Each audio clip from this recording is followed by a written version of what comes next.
Today is Tuesday, November 9th, 2021. Coming up on Roland Martin Unfiltered, broadcasted live from Los Angeles on the Black Star Network. The sheriff of LA County is being sued, saying he allows his deputies to pretty much do what they want, when they want, and to commit civil rights violations. We'll talk with the attorney who filed the lawsuit right here on the show. Also in today's show, West Virginia, the Poor People's Campaign continues. The focus is on Senator Joe Manchin, demanding that he do what's right when it comes to supporting initiatives focused on the poor in the United States Senate. Also, today's the 75th anniversary of the Links Foundation. We'll talk with the president of the Links about the work they are committed to doing. Also, a white man in California files a lawsuit to stop the transfer of Bruce Beach back to black descendants. Also, one of the defendants who was on trial for killing Ahmaud Arbery lied to the police. We'll recap what happened today in the courtroom. It is time to bring the funk on Roland Martin Unfiltered on the Black Star Network. Let's go. He's got it. Whatever the biz, he's on it.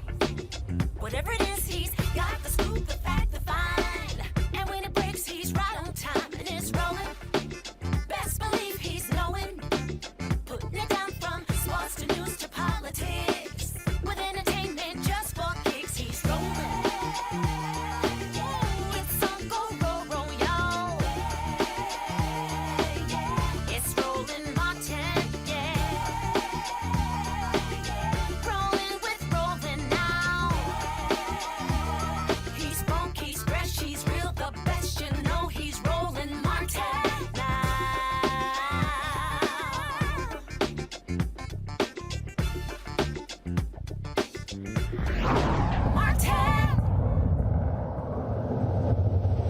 Folks, all right, folks, we told you about, of course, the impact of district attorneys across the country.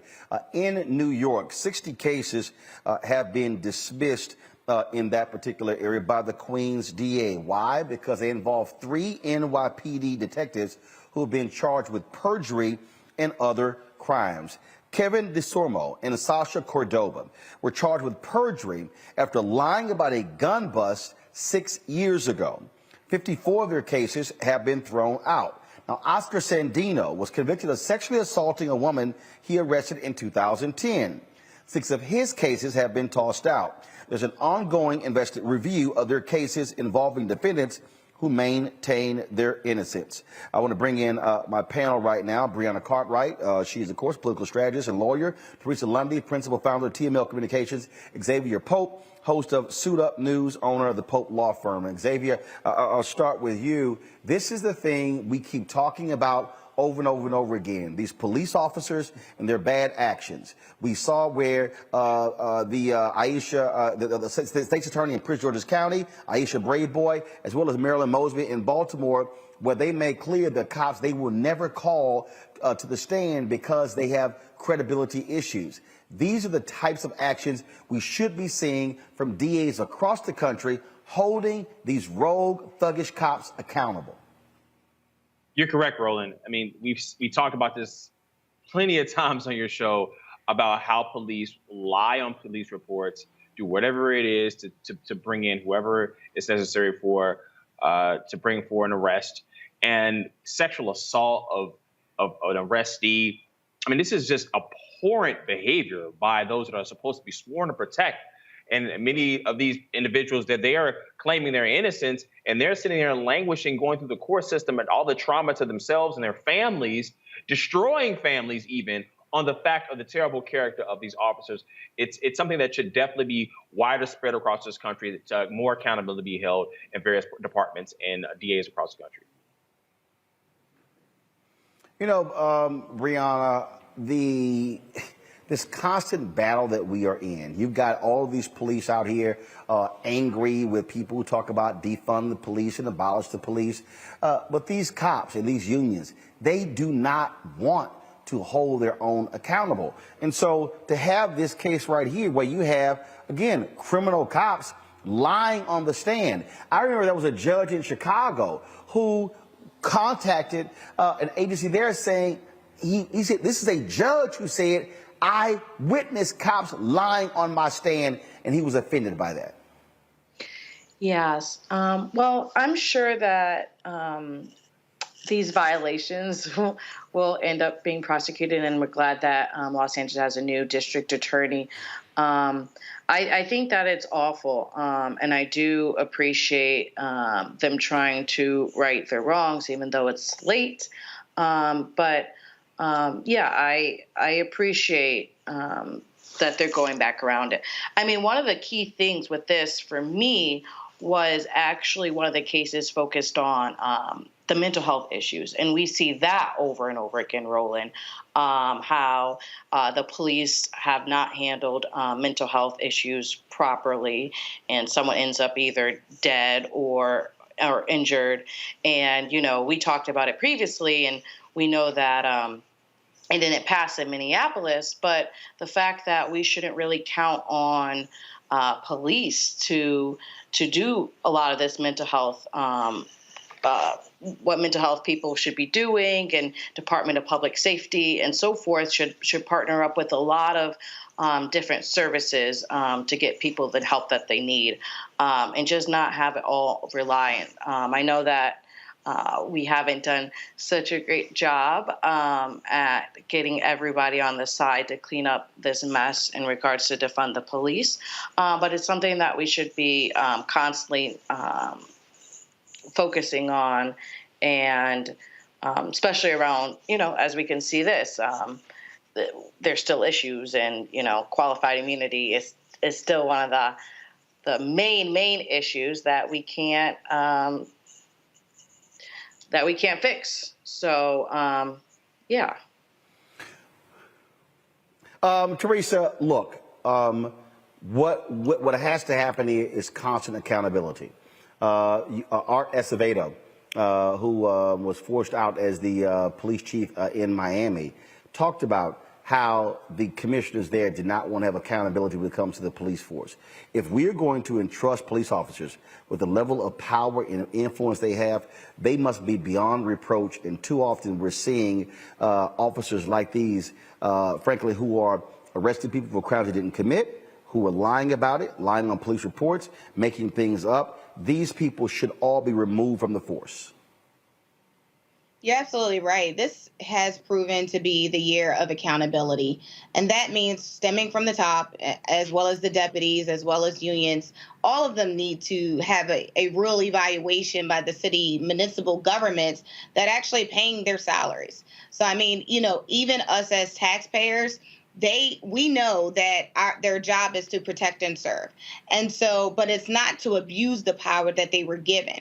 And so I think it really is incumbent of the associations, the labor unions, and also just really the governors of these states to really have a real approach on how to govern these, not only just the police officer associations, but also the sheriff's associations. And to see when the next time they ask for a budget, an increase of spending. I'm not saying we need to defund the police, because we shouldn't be doing our own law and order, but there should be some sort of accountability when it comes to the results of some of those actions that they do take, that do take place in communities of color against people. And I would say, just in regards to following up of that, I think one of the things is messaging in itself, right? You said that you don't think that we should defund the police because we should not be doing our own law and order. I agree with that as well. As an attorney, we say that we shouldn't, you know, take the law in our own hands and vigilantes, and we've seen that also with Ahmaud Arbery, which is not okay, right? So that's not what it means to defund the police, and I think better messaging around it is important in the sense of making sure that, you know, it's not police the only one responding, but, you know, when the brother of a schizophrenic man calls and asks for help, resources, that schizophrenic man actually gets the resources they need and not the police shooting him. And so I think that's the difference of, like, not putting all the funds in this militaristic police and more into resources to help solve some of the problems within the community. It's also important to note that police officers have a heightened sense of responsibility to the communities that they serve. And just like in finance arenas and just like many other industries, there's a heightened sense of responsibility that comes with that job. And if you go above a certain level of responsibility for that job, there's criminal statutes attached to that. That doesn't happen in law enforcement. And I think that needs to be changed. Well, not only that, we want to talk about the impact of police officers. Ben Crump tweeted this out, and it was related to a New York Times story. This is what it says. The New York Times discovered about 250 drivers. Y'all, go to my iPad, please. Not armed with a gun or knife were killed by police for non-violent offenses. Many of these cops who put themselves in danger claim the driver used their vehicle as a weapon to justify their actions. This here is the New York Times story right here. And this is what they said. A Phoenix City, Alabama police officer shot and killed Cedric Miffin in May 2017. When I tried to dig into the case this summer, no one answered my calls. So I drove to Alabama and met one of my colleagues, Donovan Thomas. Here's what happened. This is sort of the same thing. Again, 250 people who have been shot and killed by police officers who did not have a gun or a knife. How is this not a national firestorm? Teresa. It's a national crisis, It's a national crisis, Roland. We saw what Philadelphia is doing right now to eliminate traffic stops for low-level offenses. This should happen around the country because low-level offenses or these protectual stops are used as ways to be able to have conflict with motorists, and then leading to some of the different things that you talked about now. That has to be changed, not just in Philadelphia, but around the country as well. Teresa, yeah. This is what the reporter said. Teresa, this is what the reporter said. Go to my iPad. The police tried to stop Cedric for not wearing a seatbelt. He fled. After a short chase, Cedric, who was unarmed, stopped briefly, and the officer jumped out of his patrol car. He shot Cedric because he later said he thought Cedric was about to run him over. The vehicle was a weapon. As to Xavier's point, when you outlaw these type of traffic stops, then you don't pull somebody over for not wearing a seatbelt. Right.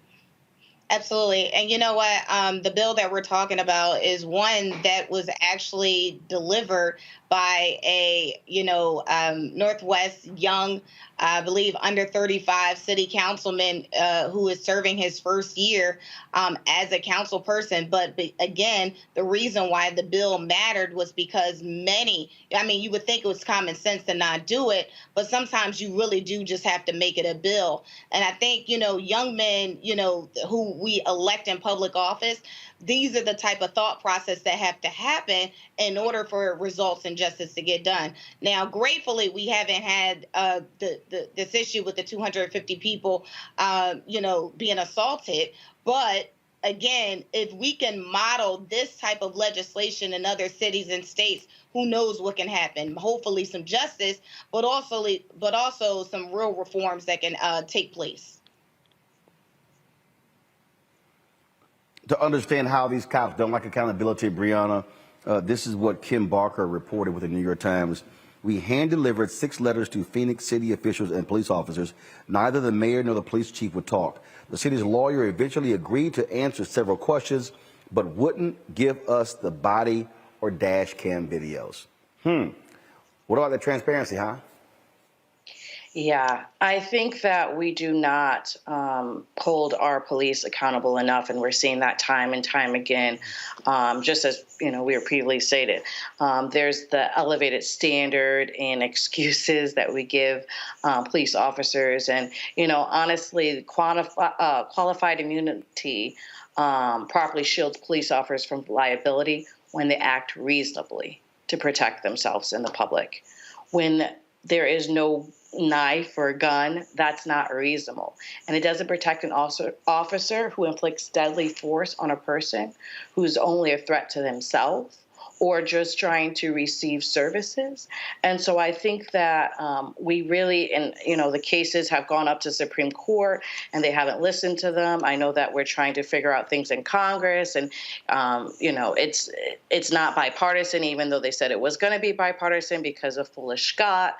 I know that we keep talking about it, but it's an issue, and the more accountability we can press city-wise and keep on marching and protesting around this and make sure that we're heard and that we're not letting up, to show that it's important that police need to keep being accountable and do their job properly. It's not an excuse, and a lot of this stuff it shows that it's not even reasonable. Well, this is the actions that we often see, and again, they hate it when they're being held accountable. And so you want to really check out that New York Times story because, again, 250 people dead, did not have a weapon, no gun, no knife, but the cops claim they were using their car as a weapon. Folks, got to go to a break. We come back. We're going to talk about this lawsuit here in Los Angeles County where it says that the sheriff just pretty much allows and encourages his folks to violate the civil rights of residents. We're going to discuss that next with a lawyer who filed a lawsuit right here. Roland Martin Unfiltered, broadcasting live from Los Angeles on the Black Star Network. Back in a moment.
Betty is saving big holiday shopping at Amazon. So now, she's free to become Bear Hug Betty. Settle in, kids. You'll be there a while. Ooh, where you going?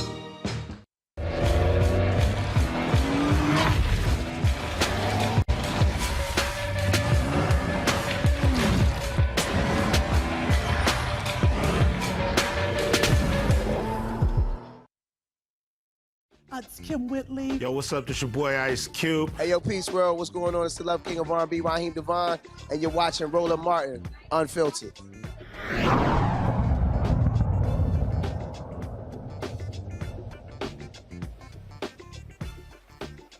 All right, folks, welcome back to Roland Martin Unfiltered here in Los Angeles. Interesting story that we were sent dealing with Alex Villanueva, who's the LA County Sheriff. Okay, he's accused of supporting deputies who use excessive force and violate the civil rights of residents. A federal lawsuit stemming from a December 2020 case alleges the sheriff has created an atmosphere within the Los Angeles County Sheriff's Department where civil rights violations are not only approved but also encouraged. In December, there was an incident involving Larry Jefferson, who was having a mental health episode. Christopher Chambers, his brother-in-law, called for help, but no one responded. A couple of hours later is when everything unfolded. Now, before we show you this video, we got to warn you, it is extremely disturbing. So if you want to look away right now, we'll give you some time to do so. But it's important that we show you this so you understand the context of the conversation that we are about to have. Go ahead and play it.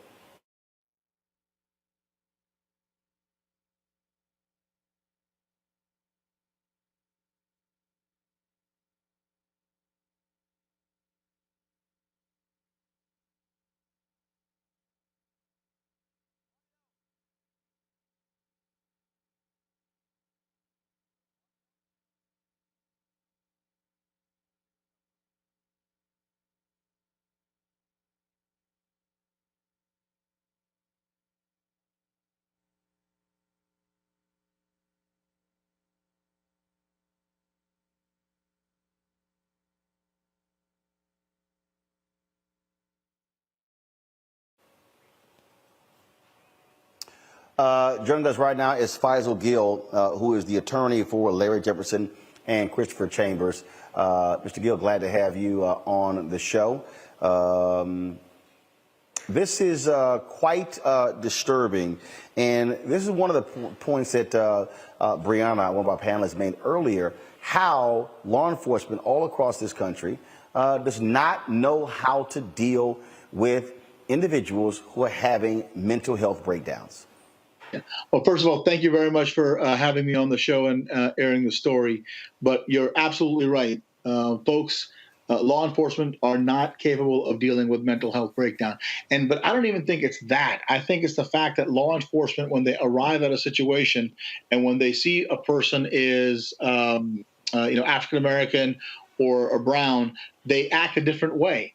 They immediately go to pulling out their guns. They immediately go to, arresting the person. They immediately go to assaulting the person, and they bring them down. They act as if they are afraid. Like the video that you just showed, there were 5 or 6 officers there, and then just one person.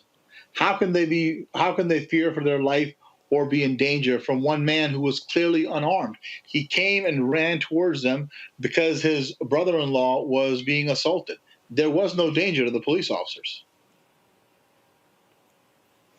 And you're absolutely right. We have shown many of these videos on this show, and time after time after time, they get on, they immediately go to the black person, detain them, cuff them, toss them to the ground, and then decide to ask questions. That's exactly right. And the sheriff in this case, the sheriff in Los Angeles County, has expressly created an atmosphere where that's not only okay, but that's celebrated. I mean, recently he went and changed the hats to cowboy hats there for the sheriff's office. So, I mean, he has this mentality that he wants his law enforcement officers to basically buy into. This is literally a cowboy mentality where you go there, arrest a person, throw them on the ground, put your knee in their necks, and then ask questions later on. In this case, what happened was when my client, Mr. Chambers, was down on the floor, on the ground there, they kept their knee on his neck. And the only way they let him up is he said, I don't know why he thought about this, but he said, "Is this how you treat the son of a police officer?" And as soon as he said that, they immediately lifted him up. Now, the truth is that his father is not a police officer, but that's the only thing he could think of to say to actually save himself at that time. And I think that that's just sad. And that's very indicative of what is going on with the police. And your last panel that you were discussing is absolutely true. There is no accountability for police officers. And when there is no accountability for police officers, they can do whatever they want to do. Christopher Chambers, he joins us right now as well. And Christopher, the particular point your attorney just made there, I mean, you said that, and they literally changed 180 degrees? Yes, they did. Yes, they did.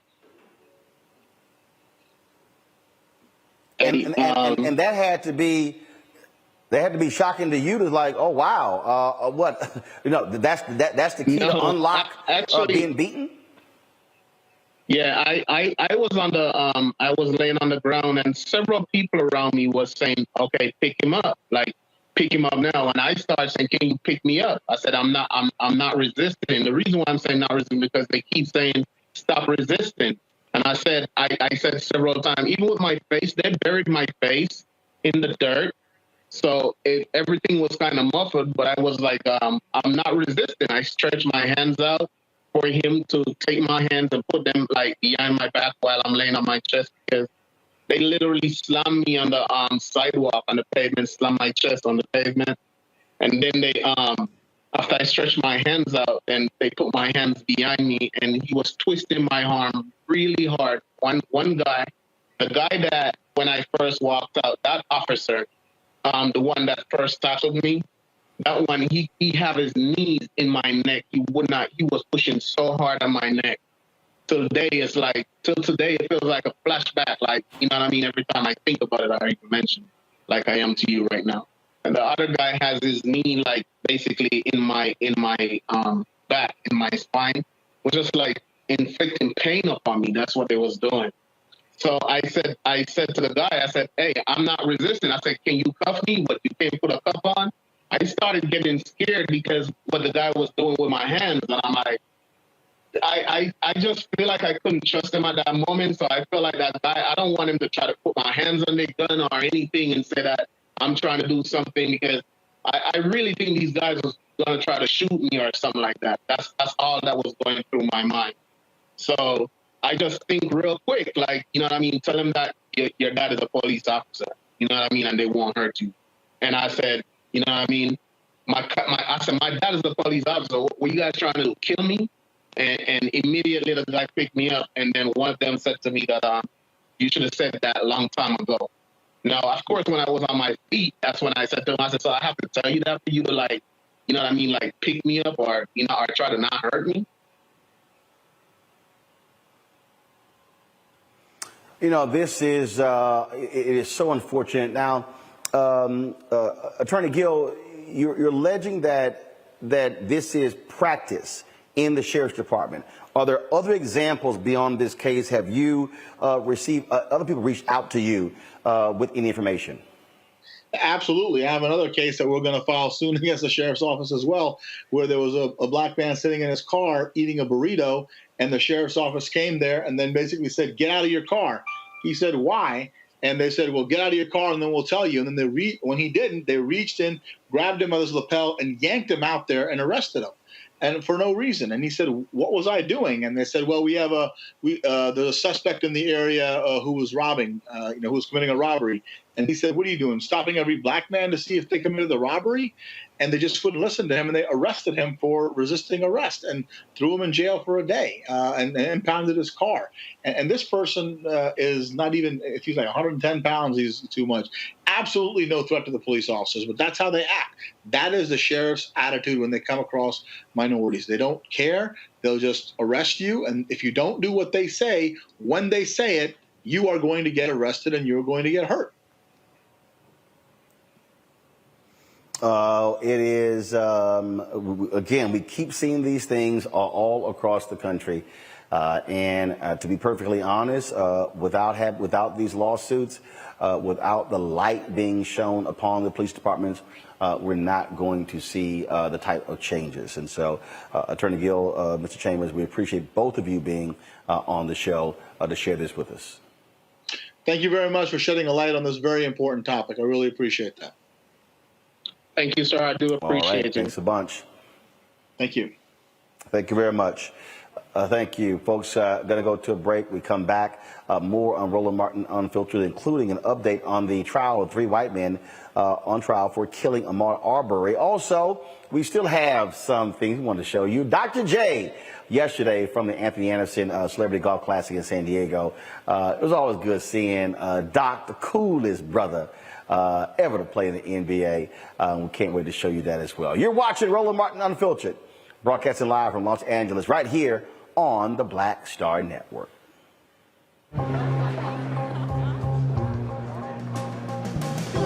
Are the stars out tonight?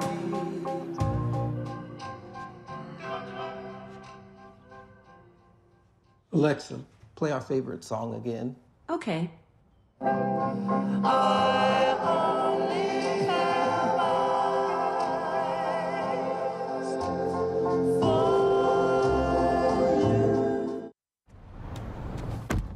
Oh, that spin class was brutal. Well, you can try using the Buick's massaging seat. Ooh, yeah, that's nice. Can I use Apple CarPlay to put some music on? Sure. It's wireless. Pick something we all like. Okay, hold on. What's your Buick's Wi-Fi password? Buick Envision 2021. Oh, you should pick something stronger. That's really predictable. That's a really tight spot. Don't worry, I used to hate parallel parking. Me too. Hey. Really outdid yourself. Yes, we did. The all-new Buick Envision, an SUV built around you. All of you. Once upon a time, there lived a princess with really long hair who was waiting for a prince to come save her.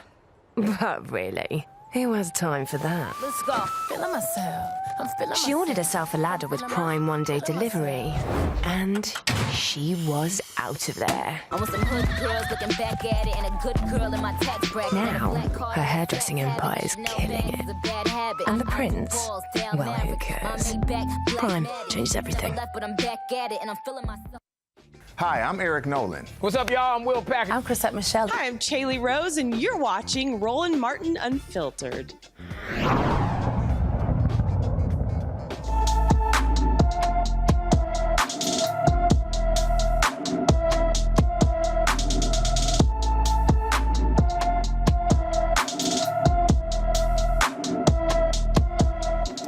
Folks, 35-year-old Tiffany Nicole Foster, mother of 3 from Newman, Georgia, has been missing since March 1st, 2021. Police believe her disappearance is suspicious after finding her 2020 gray Nissan Altima in Fulton County with her personal belongings inside not long after she was reported missing. Tiffany is 5 feet 2 inches tall and weighs 220 pounds. She has red hair and hazel eyes. Anyone with information on the disappearance of Tiffany Foster, please contact the Coweta County Sheriff's Office at 770-253-1502, 770-253-1502. All right, folks, today was the third day of testimony in the trial of 3 white men who are accused of killing Ahmaud Arbery. And already we are seeing the lies that they have told. Watch this.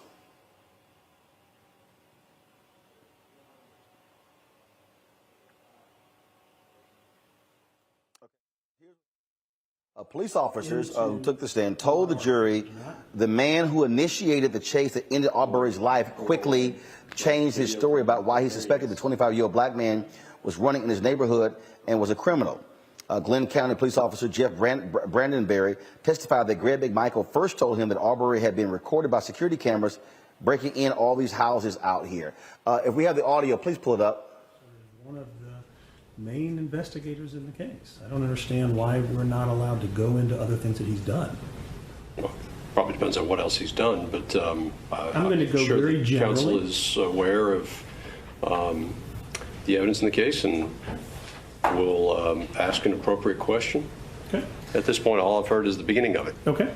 So in terms of you trying to figure out what was going on that day, and Mr. Ahmaud Arbery, you did some investigation into Ahmaud Arbery.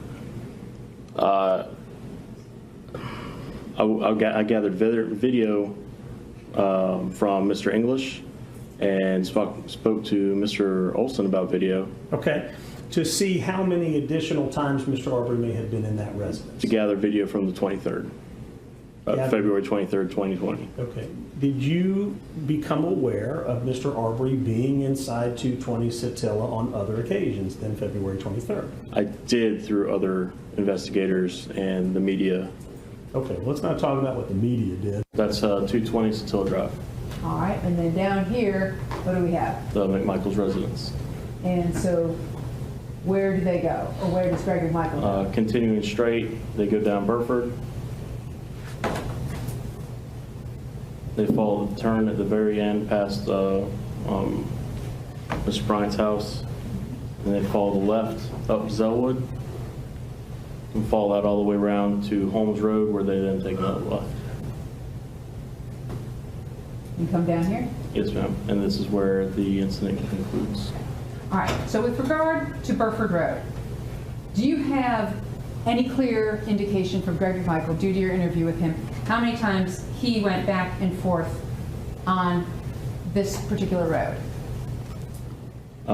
We have, from his statements, the initial interaction where Mr. Arbery stops, turns, and runs the other way, and he follows on foot before getting back in the truck, and then the truck proceeding around to Zellwood to Holmes. Right. And here, do you have any indication of him coming down here if they stopped at any point in time here to confront or yell at Mr. Arbery to stop? From our interview, the only spot I'm familiar with is where they are finally stopped and the final incident occurs where we have the red X at. Now, folks, let's walk you through it.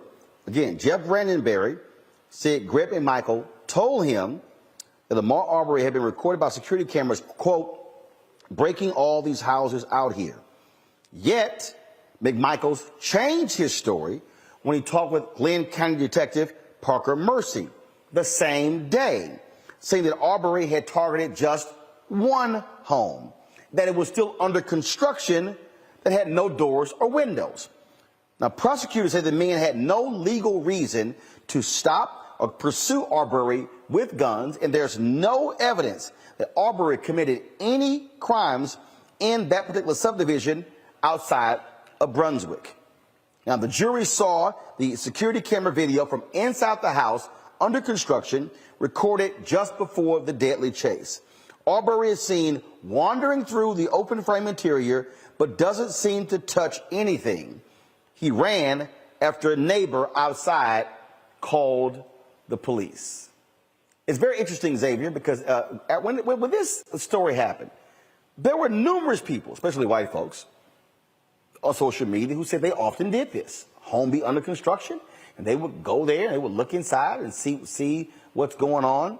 But the fact that they immediately changed their story shows they're lying, shows that they were trying to figure out a way to come up with an explanation to cover up this heinous crime.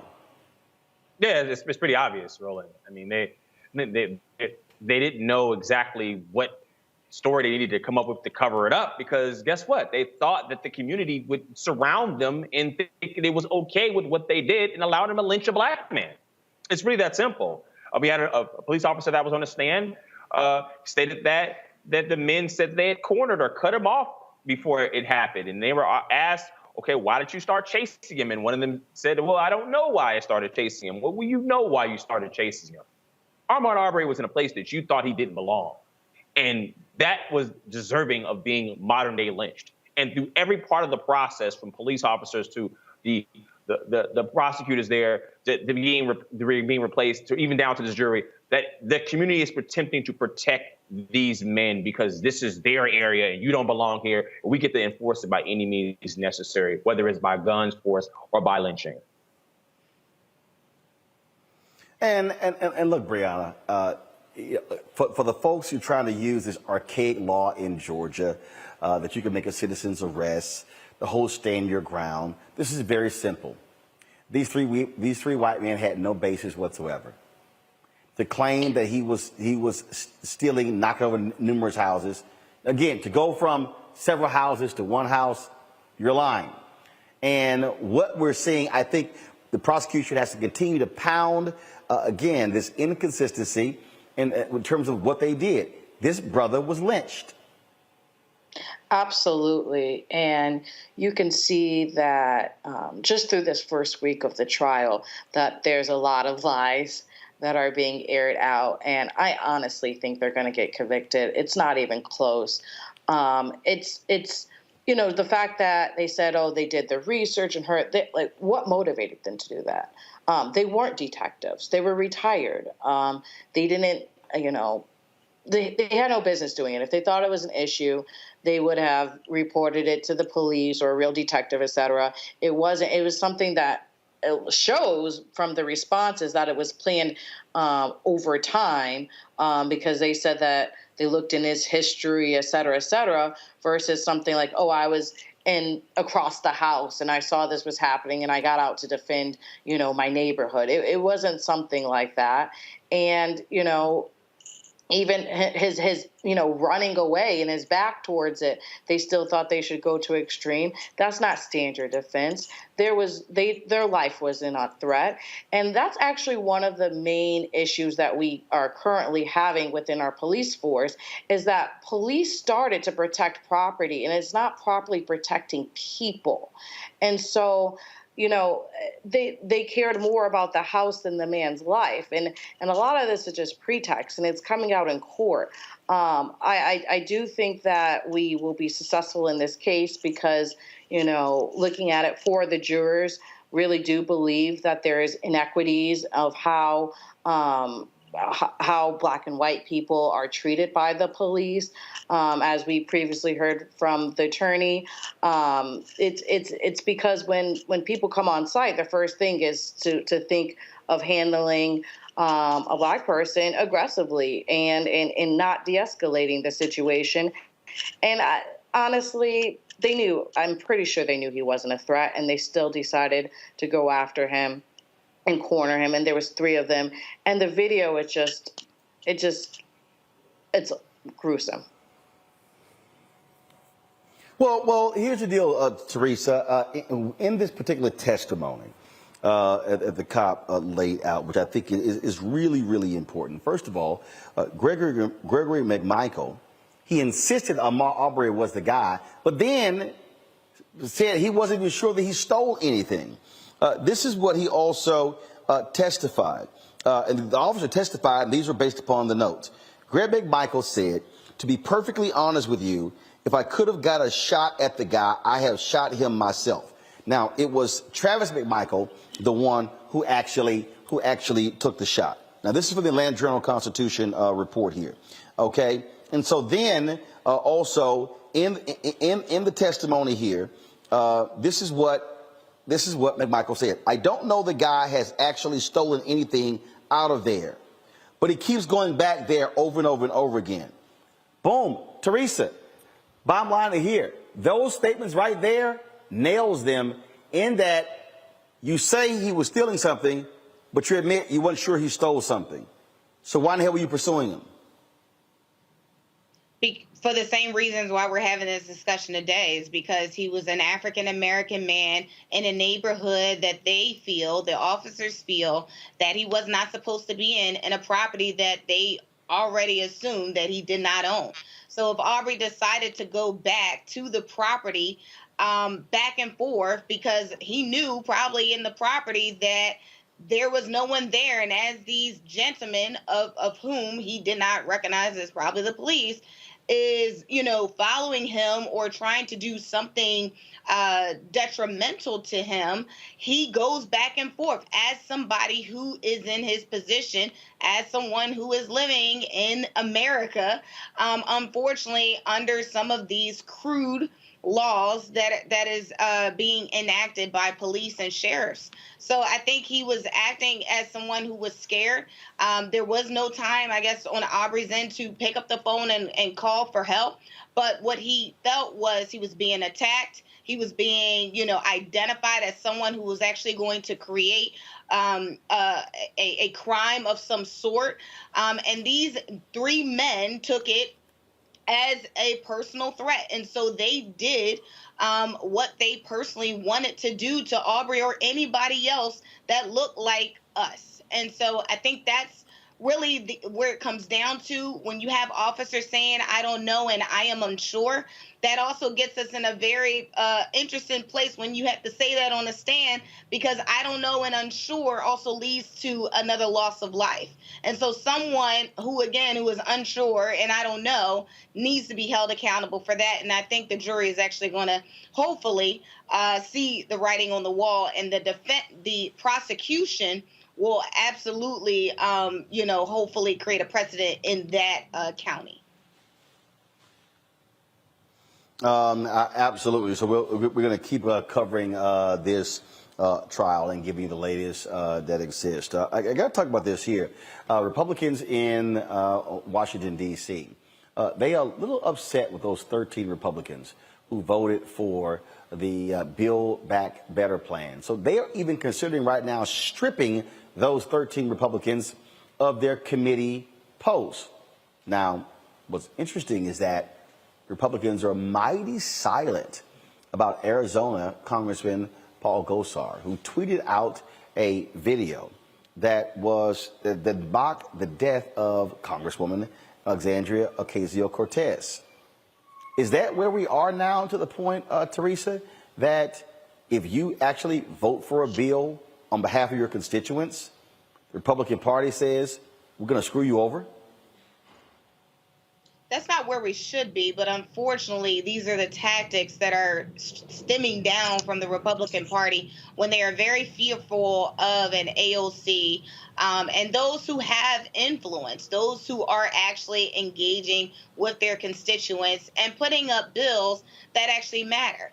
So I think that, it's unfortunate that, AOC, amongst others, don't have the cover that they should. As Black and brown women should, as elected officials. But this is unfortunately where we are. And I think, as we see more of these progressive legislators that want to do more for not only their constituents, but because of their position for, most of the states around it, i.e. Congress, I think that we should probably have some better mechanisms or something to support these young people who are trying to do something better. The thing here that we're looking at is, it's real simple, Brianna. The Republican Party, they're full of gutless individuals. This $1.2 trillion plan is money, I guarantee you, Republicans are going to be lining up for those projects. Same thing happened with the stimulus bill under President Barack Obama. The same people who voted against it all were touting this money coming to their districts. If you're Democrats, expose at every turn any Republican who voted against this bill now trying to revel in that money coming to their congressional district. Absolutely, Roland. So I do want to first start off saying kudos for the infrastructure bill being passed and all that it did. And it's great victory for President Biden's agenda and the Democrats, especially as, it's been said that, Democrats haven't been able to get done. So kudos for that and all that it took to do it. But in regards to the Republicans, and I would say even with the infrastructure bill, I will say even with the 6 lefties that decided to vote no as well, and that's what I'm going to call them. They can go at it another time in regards to why I don't consider them progressives. But yeah, I do think that they definitely have to explain to the constituents why they didn't support, ways to better their communities, to help the transportation.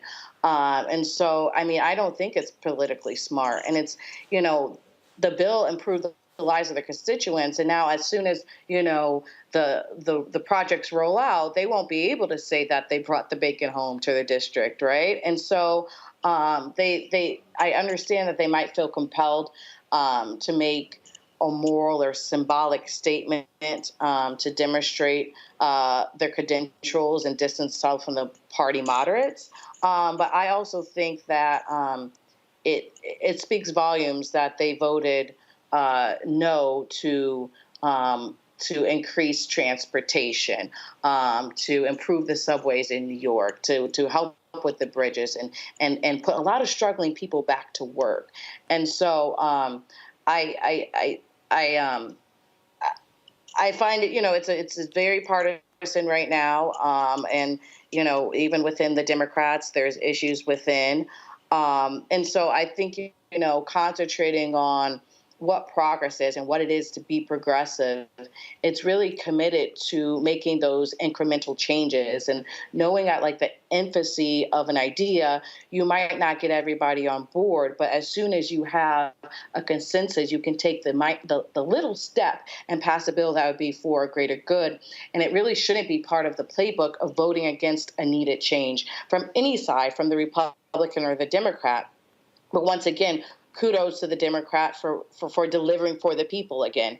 And I think that as we go forward, I know that a lot of people are upset that there had to be a separation of the bill, and they took out the social aspects of it, which, the Build Back Better part that they're trying to state of, the child care and the health care, et cetera, and paid family leave. But it's the incremental changes, and we're hoping that Sinema and Manchin aren't going to buck further the progress like the 6 lefties did, and that we all come together as Democrats and get this done for a nation who really, really need it. Xavier, look, the bottom line here is they're going to feed at that trough while at the same time trying to bash Democrats, calling this a communist bill, which is just beyond stupid. But to see them literally talk about stripping committee assignments because members chose to vote for the district, wow. So this all should be a lesson to President Biden to realize this ain't the Republican Party that you always talk about. In fact, Biden has this is the political headline. Biden denounces efforts to strip Republicans who supported infrastructure of committee standing. If we don't generate consensus in America, we're in trouble. Well, Republicans don't care about that. They care about winning. Yeah, Roland, that's exactly it. I think that having 12 Republicans vote for a bill and 6 Democrats not vote for a bill is how democracy is supposed to work. And stripping Republicans of their committee assignments is not how democracy is supposed to work. And it certainly shouldn't work where you have a Republican threatening with a video and say, hey, how do you guys like anime? I mean, Gosar put out a statement with saying, I do not espouse violence or harm towards any member of Congress or Mr. Biden. But that's exactly what the demonstration was.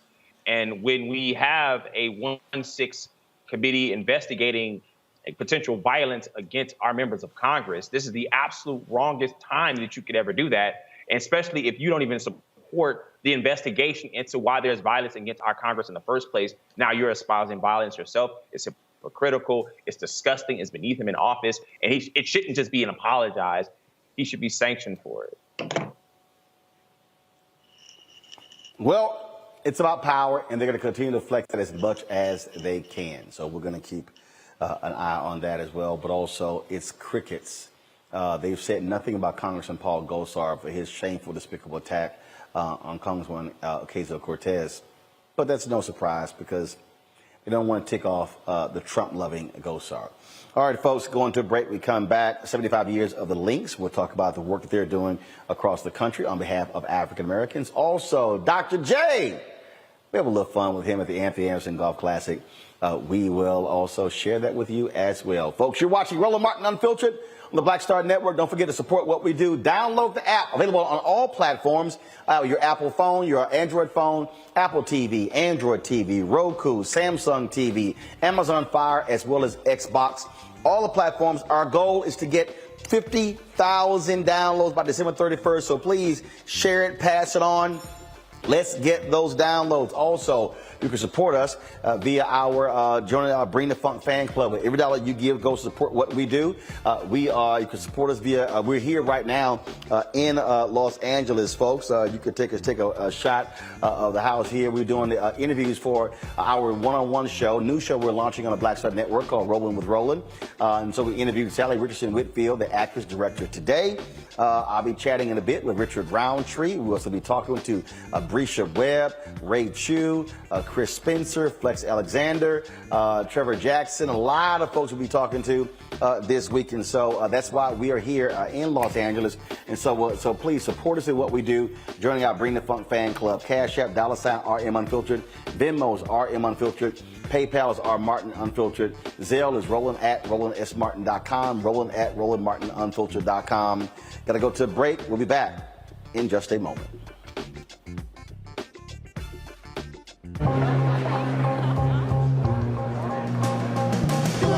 Are the stars out tonight?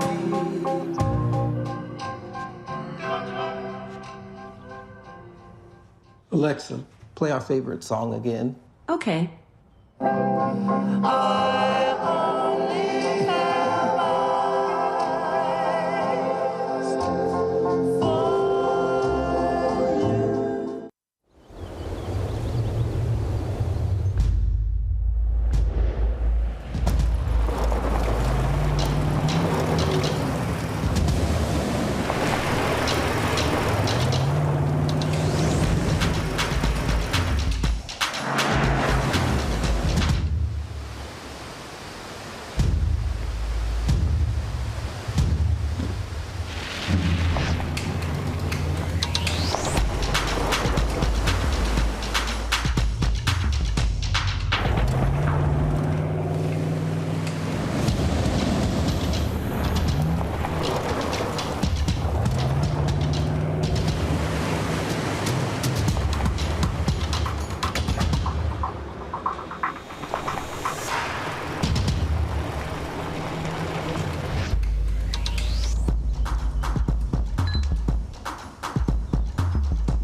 Maureen is saving big holiday shopping at Amazon, so now she's free to become Maureen the Merrier. Food is her love language, and she really loves her grandson. Like, really loves. My name is Charlie Wilson. Hi, I'm Sally Richardson Whitfield. And I'm Dodger Whitfield. Hey everybody, this is your man Fred Hammond, and you're watching Roland Martin, my man, Unfiltered.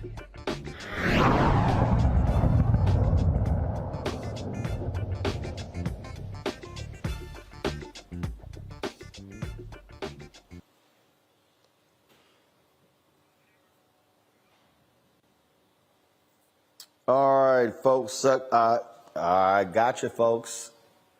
Yo, welcome back. Roland Martin Unfiltered right here on the Black Star Network. They have been serving our community for 75 years. The links were started by 9 friends in Philadelphia 75 years ago. Now they have more than 16,000 members all across the country, numerous chapters. The Links Foundation. We certainly appreciate the work that they're doing. And they are, of course, joining us right now. The president is Kimberly Jeffries Leonard, based in Washington, D.C. Certainly glad to have you on the show, Kimberly. And so exactly what does the Links do? Folks who don't know, what y'all do? We do a lot of stuff. And, you know, we're so glad that you are a brand new Connected Link, because we're thrilled that Jackie's a member of this organization. But we are an organization of over 16,000 members in 292 chapters. We are located in the District of Columbia, the Commonwealth of the Bahamas, the United Kingdom, and 41 states. And we were founded in Philadelphia, Pennsylvania, 75 years ago by our 2 co-founders, 7 friends who really wanted to do some good in their community. And we were founded on the tenets of friendship and service. And that is what we do. We are friends who serve. We as an organization log over 1 million service hours every single year. And so we're so thrilled to be able to be here on our 75th anniversary to celebrate 75 years of impactful service in now 5 different program areas: the arts, services to youth, national trends and services, international trends and services, and health and human services. Over the course of our inception, we've given $5 million legacy grants. We're so proud that our next legacy grant will be the Obama Center. We have given Links medals. You saw the picture there with Congresswoman Joyce Beatty. We just gave the Links medal to the Congressional Black Caucus, and we've had other Links medals starting with Ebony Magazine. So we are here, boots on the ground, serving our community to make an impact to transform them. You know, one of the things that happens, a lot of people are very critical of black organizations, fraternities, sororities, the Links, Eastern Star, Prince Hall Mason. And what I say to people all the time is, people really don't have an understanding that the backbone of the black community really is the philanthropic work and the community service of these organizations. And people really undervalue the resources that pour into the black community through black organizations. That's right. You're right. You're right. We have put resources not only nationally, we have 4 areas, and those areas have been very philanthropic in what they've done. And then our chapters on their own, our 292 chapters, we support historically black colleges and universities. We support other organizations. We support the work that is needed in our communities. We are, you know, we walk it like we talk it. We get behind social justice issues. We've been very vocal, very hands-on around voting rights. We were the second organization to sign on to the Crown Act. And, you know, that's about wearing, a black woman ought to be able to wear her hair any way she wants to without being criticized or worried that her job is in jeopardy. We have worked with legislation around maternal health. Our focus for this 75th anniversary is around maternal health. And we've been working with the March of Dimes. You can see that we've provided funds for the Smith Playground. We just gave $75,000 to United Negro College Fund. We're giving $25,000 to March of Dimes, in addition to the money we raised. So our goal is to be hands-on with service, to be able to use our philanthropic dollars to help move the needle. And I think that when people are critical, it's very right. It's because they really don't know what we do. And they have these perceptions of us that once you kind of look at us, it's not correct. It's wrong. Questions from my panel. First up, Teresa Lundy. Since you're in Philadelphia, they were founded in Philadelphia, so Teresa, you get the first question. Well, that is much appreciated. One, I am in all of the work that you guys do here. I know fellow colleagues are a part of your organization. I should probably look into it myself to be a part. So I guess one of my questions is, what are maybe some upcoming items that you guys plan on doing coming out of this pandemic? I know you guys probably had a strategic planning session. I don't want to know all the details, but what is something that you would like to share as you guys have thought about, branching out into the community? So I appreciate that question because it allows me to tell you that when the pandemic came, we didn't pivot. I mean, we didn't panic, we pivoted. So we didn't have any real reduction in the number of service hours. It did not stop the programming that we were doing. We were even more impactful because the needs of the pandemic were brought out so rawly. I mean, when you talk about looking at inequities and disparities, we jumped in and addressed that. And so coming out of the pandemic, our focus is not going to be any different than it was before the pandemic or during the pandemic. Our goals are really to make sure that we are going to address the issues that are needed in our communities, and whether they be in the areas of education, health, national trends, international trends. We're going to keep moving, and it may look different, but what we did in the pandemic looked different, but it was still impactful. Brianna, you're next. Your question. Yes, thank you. Thank you for all of your hard work. I know it's hard to service the community, and so I greatly appreciate it. My question is for women who are already in a sorority, for Black women who are already in a sorority, what would you say to encourage them to get involved with Links? Well, we have a lot of members in our organization that are in sororities. The nice thing about the Links Incorporated is that we have women across the board. So we have women who are in sororities, we have women who are in Eastern Star, and we have women who are only in the Links Incorporated.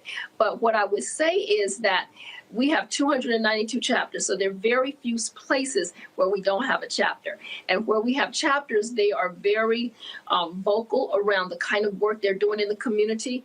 And so I would say connect with those chapters and a lot of our chapters are partnering with sororities and other organizations, National Council of Negro Women, National Coalition of 100 Black Women, the AMA. We were partnering with all kinds of community organizations because we're stronger when we're together. And so the goal is always to move the needle, to make an impact, to be a change agent. And so if you haven't seen something that the Links are doing, please connect with the local chapter or call us up here at headquarters and we will be able to tell you how to connect with one of those chapters around some of these serious critical issues. Xavier. I'd like to congratulate the Links for 75 great years. My question is, what is your most proud accomplishment as being part of the organization? And how do you see connecting to other parts of the world and other parts of the diaspora as the Links goes to its next 75 years? Thank you so much. I am so proud to be at the helm of this organization as we celebrate our 75 years. And so when you ask me what I'm most proud of, I'm just proud of the fact that we do have 16,000 women who give over 1 million service hours. Through our international trends and services facet, we are global. We have, like I said, we have a chapter in the United Kingdom. We have a chapter in the Commonwealth of the Bahamas. But our work, do work in Haiti. We do work in Africa. And so we will continue that work because the need is very great. We've raised money for toilets for Haiti. We've taken mission trips to the diaspora. And once we get out of the pandemic, we will continue to go and be boots on the ground, but we will continue now to provide those services that are needed in those countries. And so we are not only poised to address that, we are continuing to address that. I mean, I'm so proud that this is an organization of women who are trailblazers, dynamic, who are breaking the glass ceiling at every turn. Kamala Harris is a member of the Links Incorporated. She's an honorary member. So I'm just proud that we are here at 75 years, continuing to be linked in friendship, connected in service. All right, then. Kimberly Jeffries Leonard, president of the Links Foundation. We surely appreciate it. Thanks a bunch, and congratulations on 75 years. Thank you. Thank you for having me. All right, folks. Thank you. Got to go to a break. We come back, an update on the black principal in Texas who was removed from his position because he allegedly was teaching critical race theory when he actually wasn't. We'll give you the update next on Roland Martin Unfiltered, right here on the Black Star Network. Are the stars out tonight?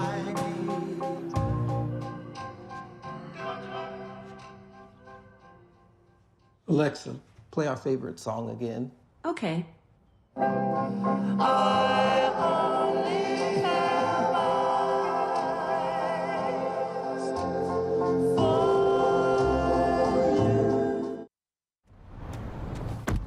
Oh, that spin class was brutal. Well, you can try using the Buick's massaging seat. Ooh, yeah, that's nice. Can I use Apple CarPlay to put some music on? Sure, it's wireless. Pick something we all like. Okay, hold on. What's your Buick's Wi-Fi password? Buick Envision 2021. Oh, you should pick something stronger. That's really predictable. That's a really tight spot. Don't worry, I used to hate parallel parking. Me too. Hey. Really outdid yourself. Yes, we did. The all-new Buick Envision, an SUV built around you, all of you. Once upon a time, there lived a princess with really long hair who was waiting for a prince to come save her. But really, who has time for that? Let's go. Feeling myself. I'm feeling She ordered herself a ladder with Prime one-day delivery, and she was out of there. I'm with some hood girls looking back at it, and a good girl in my tax bracket. Now, her hairdressing empire is killing it. And the prince, well, who cares? Prime changed everything. Y'all know who Roland Martin is. He got the ascot on, he do the news. It's fancy news. Keep it rolling. Right here.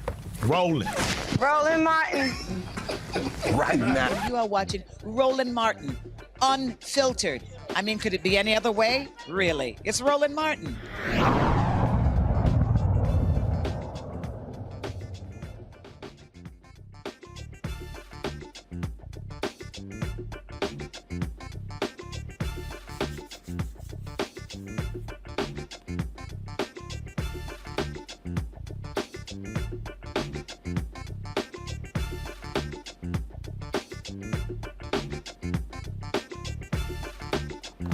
All right, folks, welcome back to Roland Martin Unfiltered right here on the Black Star Network. The daughter of a well-known Florida politician has pleaded guilty to stealing $300,000 in COVID relief money. Damara Holness, she's the daughter of Broward County Commissioner and Democratic congressional candidate Dale Holness.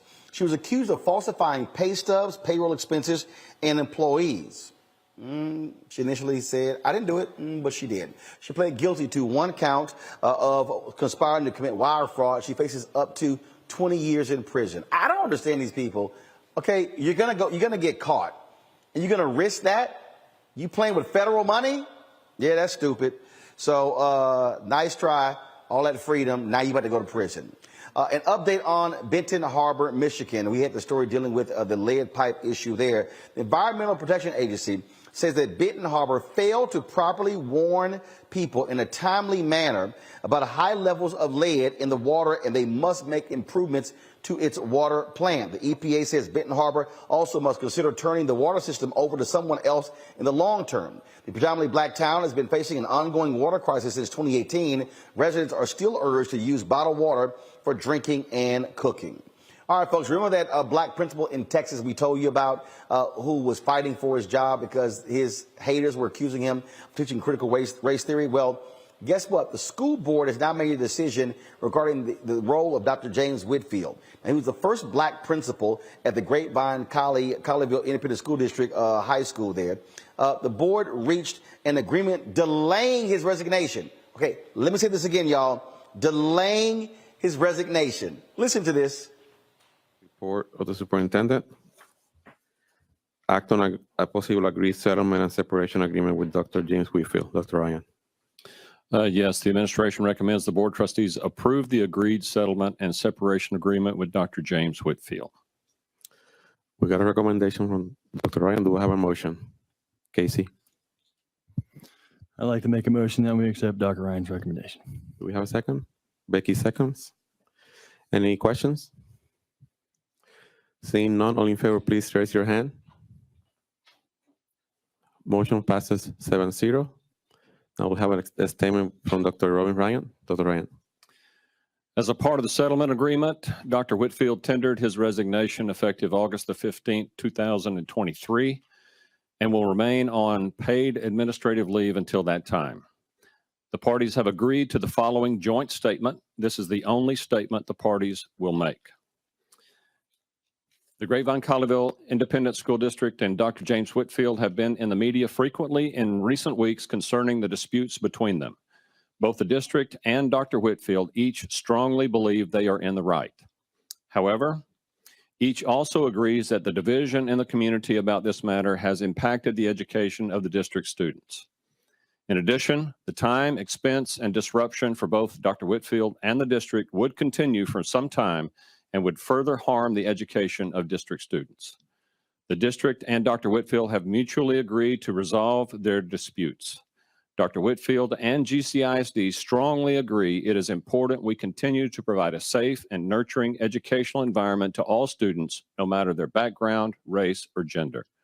The district and Dr. Whitfield wish the best to each other in the future, and the district and Dr. Whitfield have agreed that this will be their only public statement on this matter. That's not. All right, folks. So remember, this is a really crazy story here. The high school is Colleyville Heritage High School. That is in North Texas. This is the Grapevine School District, the Grapevine Colleyville Independent School District, which is it really sits in between Dallas and Fort Worth. And so you heard there, which is sort of strange, Xavier, that he's going to remain on administrative leave until August 15, 2023. So you're going to pay somebody not to work for 2021, 2022, 2023? If you're a taxpayer, what in the hell are you doing? That paying him to quiet. This is sort of like this is sort. Look at how dumb this is. This is sort of like I get settlement and I get the money, but this is sort of like the idiotic Houston Rockets agreeing to they wanted to trade John Wall. It doesn't fit in the future plans, and so they're paying him to sit on the bench and making $41 million a year. No. If I'm paying you $41 million, your ass gonna be in the game. This school district still cannot own up to why this man is not the principal over some folks lying about critical race theory.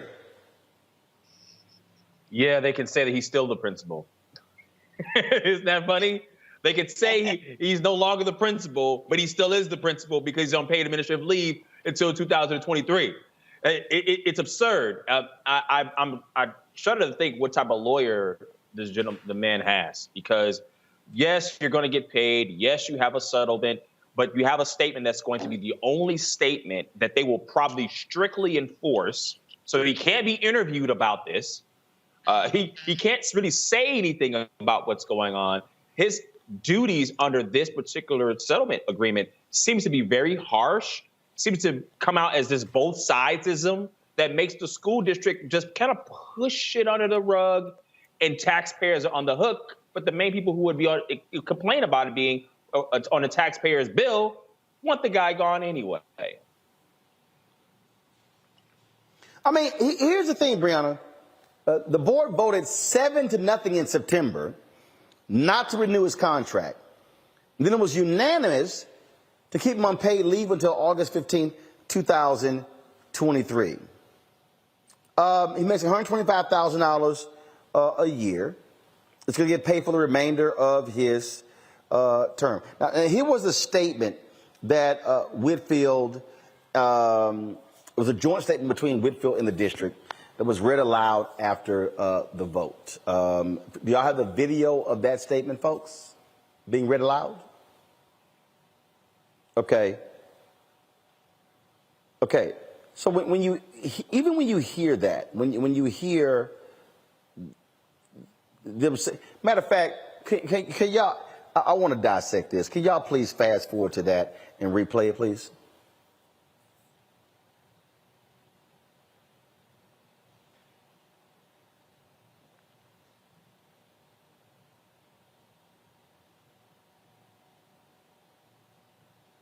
Resignation effective August the 15th, 2023, and will remain on paid administrative leave until that time.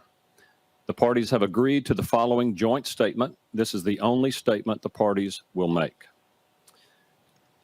The Grapevine-Colleyville Independent School District and Dr. James Whitfield have been in the media frequently in recent weeks concerning the disputes between them. Both the district and Dr. Whitfield each strongly believe they are in the right. However, each also agrees that the division in the community about this matter has impacted the education of the district students.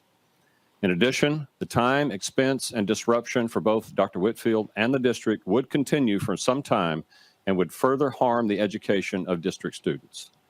The district and Dr. Whitfield have mutually agreed to resolve their disputes. Dr. Whitfield and GCISD strongly agree it is important we continue to provide a safe and nurturing educational environment to all students, no matter their background, race, or gender. The district and Dr. Whitfield wish the best to each other in the future, and the district and Dr. Whitfield have agreed that this will be their only public statement on this matter. So, Brianna, I'm now confused. First off, if you're Whitfield, can you not work somewhere for almost the next 2 years? What? Stay at home, play golf?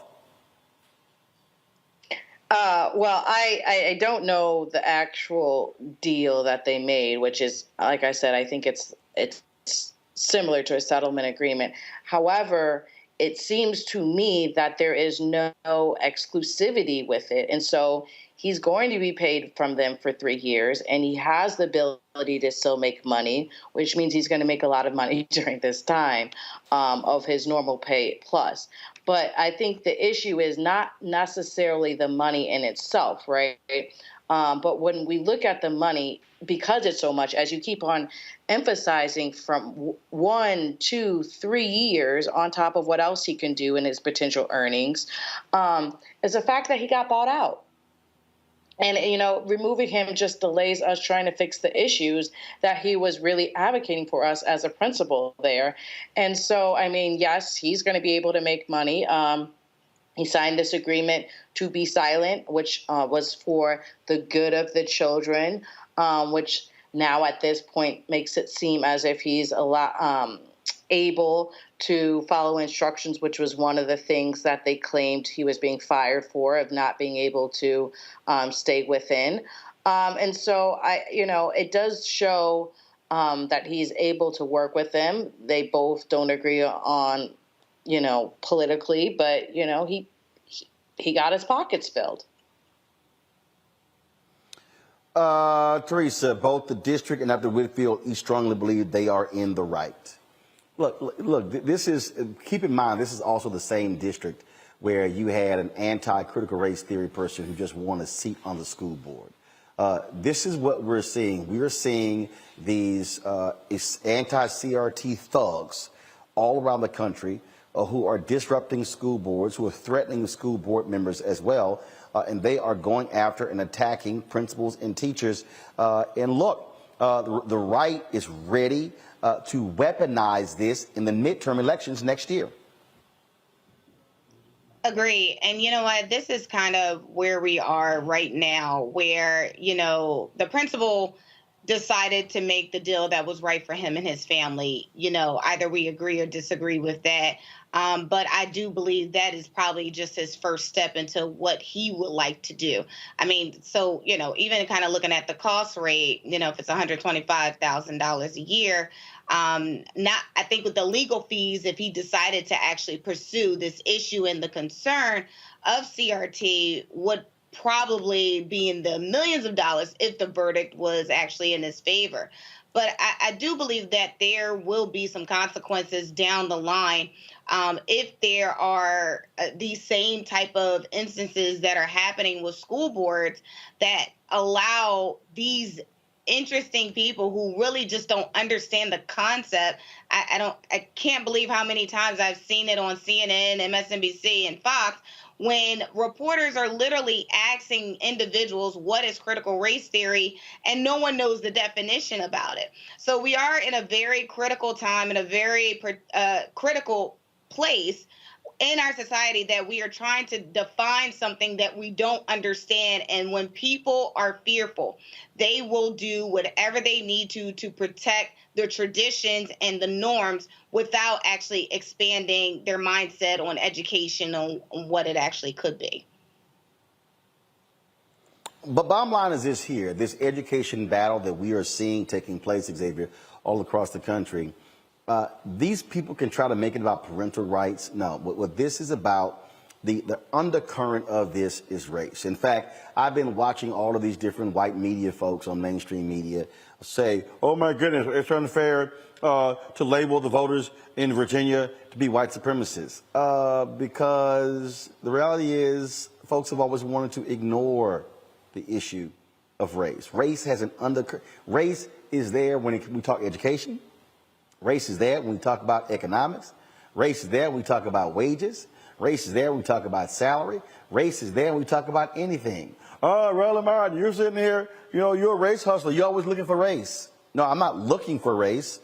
Race always happens to find us. Roland, right. As someone who's actually taught a critical race theory class in law school, racist pervades our society.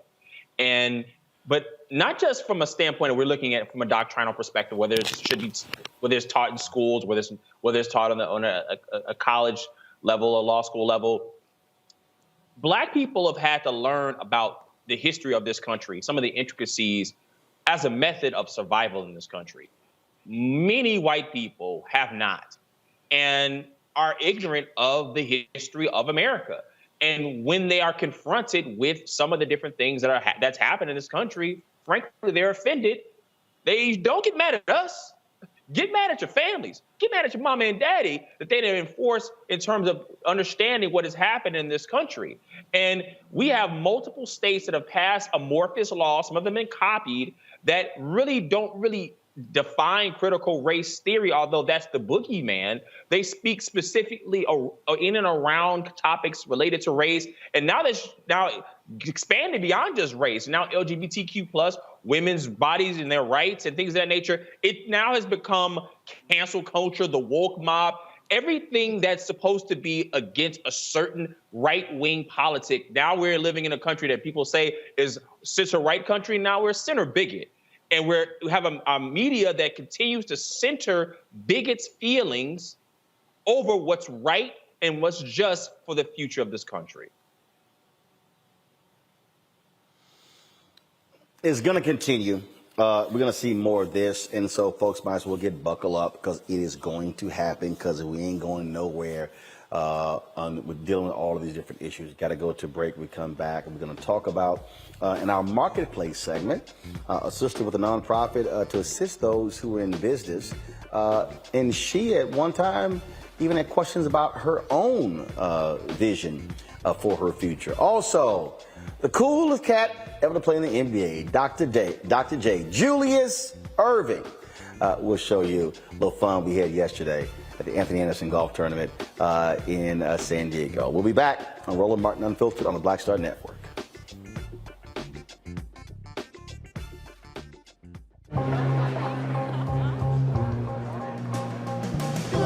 Are the stars out tonight?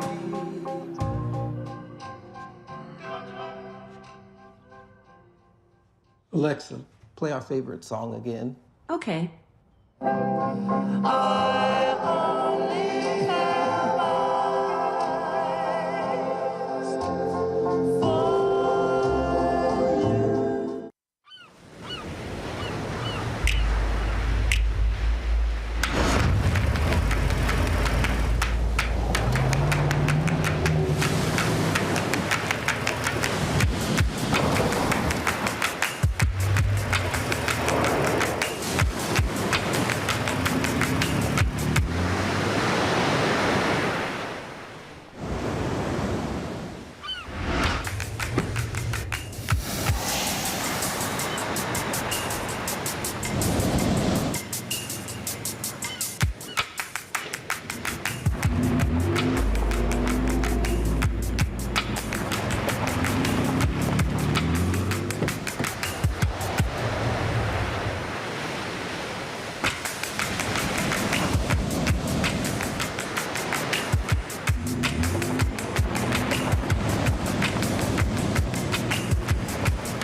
Maureen is saving big holiday shopping at Amazon, so now she's free to become Maureen the Merrier.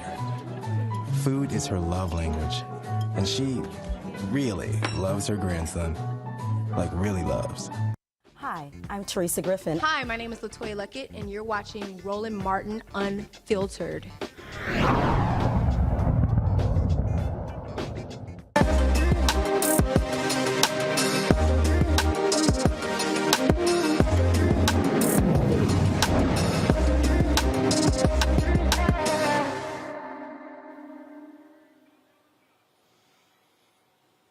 All right, folks, welcome back to Roland Martin Unfiltered. Of course, we are here in Los Angeles every Tuesday.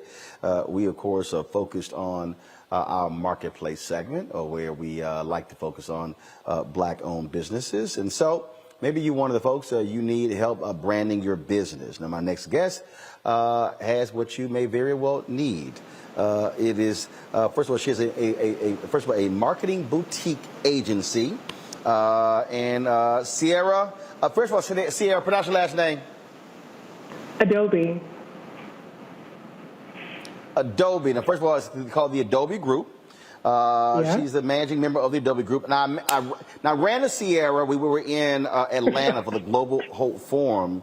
And she reminded me that we had actually run into each other previously.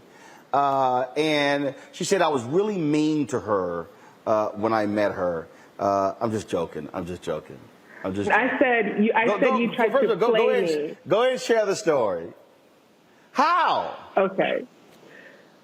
You were saying that my phone was dirty. You said my camera lens was dirty. And I had cleaned it right before I asked you for a photo op. And then fast forward 5 years later, we're coming with the same energy, you know? And I had cleaned I was like, okay, there he is. I'm going to remind him about how he tried to play me. And you inspired me and uplifted me the last time. So I did, you know, thank you for all your encouraging words. But you tried to play me about saying I had a dirty camera lens. And then your photographer tried to come at me too. Here's the problem. Yeah, because it was dirty. Here's the problem, okay? This always happens. This always happens. I need everybody who's watching to understand. People will take a selfie, and then this is what they'll do. They'll clean the back camera. Okay, let me help y'all out. If you're taking a selfie, cleaning this camera doesn't help. Right now on You live gotta clean television. that one. Again? No, I'm just saying. It's okay to take. No, I'm just telling you, to take a selfie, you gotta clean the front camera. The front camera. Cleaning the back and we got a picture of you looking just like that. First of all, if you guys want, you can find me on Instagram. I did record him giving me a whole lecture on how to clean the camera lens. Number one, I'm going to hold my phone. Don't play me. It's not dirty. But he said that you need to clean it right before you take the picture. And we had talked, I think in that time, we had spoken for like an hour. And so I may have been touching the lens. We were exchanging. We were just talking. There you go. But it's okay. It's okay. I understand your request. Most people don't realize when they inadvertently touch the lens. And also, let me help y'all out. If your lens is dirty, don't do this with your thumb. That doesn't clean it. That actually creates more smudges. Look, I try to help people. This happens all the time, and it happens all the time. I keep trying to help them out. I don't know why they keep doing it, you know. And I had to, before we get to the interview, this other guy, we took a picture the other day, and he insisted, like you, that I was wrong and his lens was clean. And so let me help you all out. You know what? I'm just going to do it one day, and then I want people to actually see what it looks like when you have like these streaks coming across your lens because of light. And and also, folks, if your photo looks foggy, you're not in San Francisco. That means your lens is dirty. So I'm just saying. All right. Yep. All right. Yes, it's a giveaway. If it looks foggy, your lens is dirty. He said if you got the streaks, if you got extra light beams, like this is not a Kanye West music video. We don't need no ultralight. I got you. I think that, you know, so I have a nonprofit called Inner Garden. So what we do is we promote and support entrepreneurs in their journey with best practices and frameworks. I'm going to have you come and teach a class on the appropriate camera lens angles and cleanliness. What do you say? I'm down. I'm down. I'll be there, and I'll teach them how to do it quick, how to knock them out. All right, so let's talk about your nonprofit. What type of businesses are you working with? What are you helping them to do? Yeah, so I work with so many different nonprofits and for-profit agencies. We have healthcare, we have beauty, design, other marketing agencies. We have people who are in real estate. And so typically when they come into our program, they are needing to link arms with people who are in the same space as them. So it's not necessarily your typical school where I need to understand, you know, what are KPIs and this and that, but what are things that I need to know that are very specific to my arena. And so that's where we come in, you know, helping people link arms with other experts across various sectors at different levels in the game. So you have people who are thinking about becoming an entrepreneur or starting their entrepreneurial journey. You have people that might be 3, 5, 10 years in, and they're kind of in and out, still working a corporate job, and they're trying to figure out, how do I let go of my full-time corporate job and then just have my own business? And then you have some people that's just what they've been doing for a very long time. They've sold multiple ventures and businesses, and they're really just looking to pour back into others and be a true leader. And so that is what our nonprofit is all about. The price, we try to make it extremely accessible because it's all about access. And I'm sure you know, in your journey from broadcasting and TV, sometimes you just need help. And sometimes you just need somebody who will, you know, provide a space for you and create a pathway for you to be able to succeed and take that chance. And so in Inner Garden, that's what it's really all about. It's an amazing network but most importantly, it's a phenomenal pathway forward. So, you know, we have people who went to college and decided it wasn't for them, and they love the program. It's about a year-long program, and at the end, you do end up with a certificate. And so when I started it about 4 years ago now, I said I really want to rival some of the Ivy League schools with their business curriculum. You know, this isn't like a 101 how to be an entrepreneur, and to be an entrepreneur you need a hoodie and a t-shirt and a hoodie and a laptop, and you need to have extreme burnout.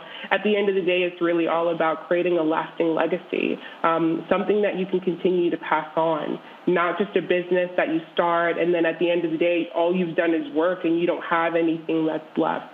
So you know, with our partners, we talk a lot about life insurance. We talk about equity in your business. We teach you how to have conversations with your children about entrepreneurship and ownership, because it is something that's extremely important in the African American community.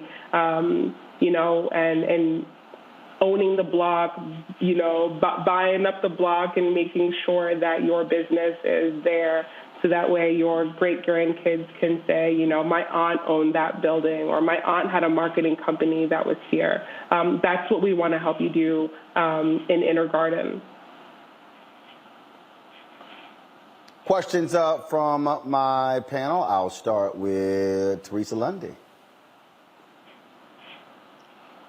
Hi, well, wonderful program. I think it is something that is absolutely needed. I am a fellow entrepreneur myself, so probably one of my questions is for those who want to get into this space, learn more about your work, where do they go and what do they do? Yeah, so if you want to be a part of Intergarden, you would just go to www.inhergarden.com.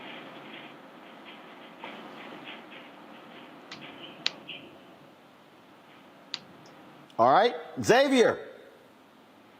Yes, I'm intrigued about what your organization might be doing to help with pitching, getting investors, growing businesses, and scaling it. And how does your business help to steer those businesses in that direction to be able to attract larger resources and grow larger? Yeah, I love this question. So Intergarden is actually a 6-part program. And so all of our categories are kind of, they're named after what you would do to actually tend to a garden. And so we have different panels or different mentors that come in. And so when it comes to investors, we have a part of our program that we call Source. And so that's talking about money, that's helping you partner up with legal, really any and every partnership that you would need in order to have a successful business that's done right on the books. So we have pitch competitions. We'll help you put your pitch together, put your deck together, really helping you dig into the weeds of your business. As you can see here in some of the B-roll, you know, it's just some people learning about different frameworks. We have a business plan on one page, so that way when you come in and you're trying to talk to somebody, you can really dig into those details, talking about who your audience is, what are their pain points, how much would they pay, what do they hate about services like yours, what do they love about services like yours, and then how do you continue to just pull information from different resources. So, you know, really focusing on lean techniques.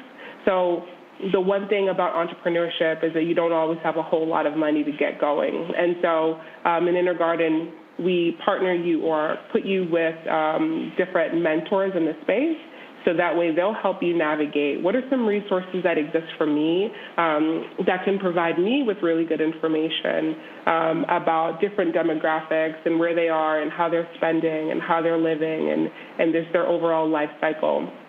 So we also have, additionally, as some of the mentors we actually do have investors in Intergarden who have helped and decided that they want to teach people. So helping you understand the language, what an investor is looking for, what it is that they're not looking for, and then connecting you with different people along the way. Hey, you might not be, don't pitch to me, but I do have 5 or 6 other people in my portfolio, or, a different resources that I may be able to connect you with. So that way, if you are looking to pitch and invest and scale, they'll really give you the nitty-gritty there. So really what I do is I just try to provide people with the most information and the best resources available. All right. Brianna. Great. Thank you so much, Sierra. Just a quick question. Have you seen any clients or any gravitations towards political consulting or political campaigns, or have you been interested in what unpacking that and providing content or promoting already generated content through your services? Yeah, so along with Inner Garden, we teach people how to write content and how to use evergreen content and things like that. I also have a marketing company and a design agency called the Adobe Group. And in the Adobe Group, we put in all of the same best practices that one would learn in Inner Garden. But Adobe Group is more of a one-stop shop. And so there we have copywriters, we have designers. We'll help you look at some of the analytics that exist for your content that you currently have, what's resonating, what's not, and then make sure that we can help you craft and create content that really resonates, whether it's short form or long form, email, social media, television. It's really just about creating things that are authentic, and that authenticity is always the baseline and the value add. We always want to make sure that we add value. And so working with different clients in various sectors, what is the value add? What are people looking for? What are your clients looking for? And what do you have that's special that you can offer up? I hope that answers your question. Yes, thank you. All right, then. Well, we certainly appreciate it. Again, if somebody's out there watching, where can they reach you? So you can find me at theadobegroup.com, ADAOBI group.com. And if you're interested in learning about, different educational materials, you can go to InHerGarden, INHER garden.com. All right, Sarah, thanks a bunch. Go work on that selfie game. Oh, you're a hoot. Thank you so much for having me. It's always a pleasure. I'll be seeing you soon. I'm going to reach out to you. He's going to be teaching in Inner Garden. All right, we'll do it. I appreciate it. Thanks a bunch. Let me thank Teresa, Brianna, and Xavier for being with us as well today on the show. Thank you so very much for folks. All right, have a good one. All right, we come back. A little fun yesterday with Dr. J and others from the Anthony Anderson, 4th Annual Anthony Anderson Celebrity Golf Classic. I'll show that for you on Roland Martin Unfiltered on the Black Star Network.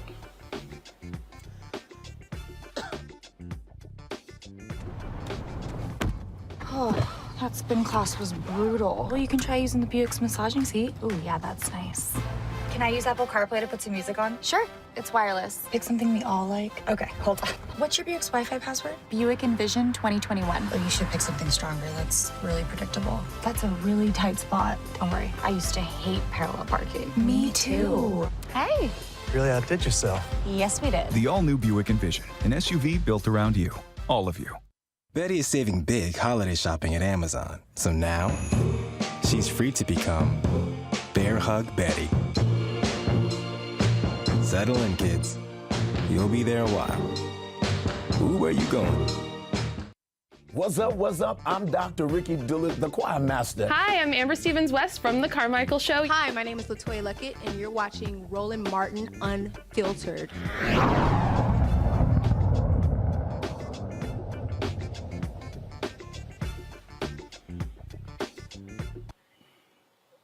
All right, folks, I don't think y'all realize how much crazy fun we have when all the fellas and the sisters get together in one of these celebrity golf tournaments. Well, it was a little crazy yesterday with my man Anthony Anderson.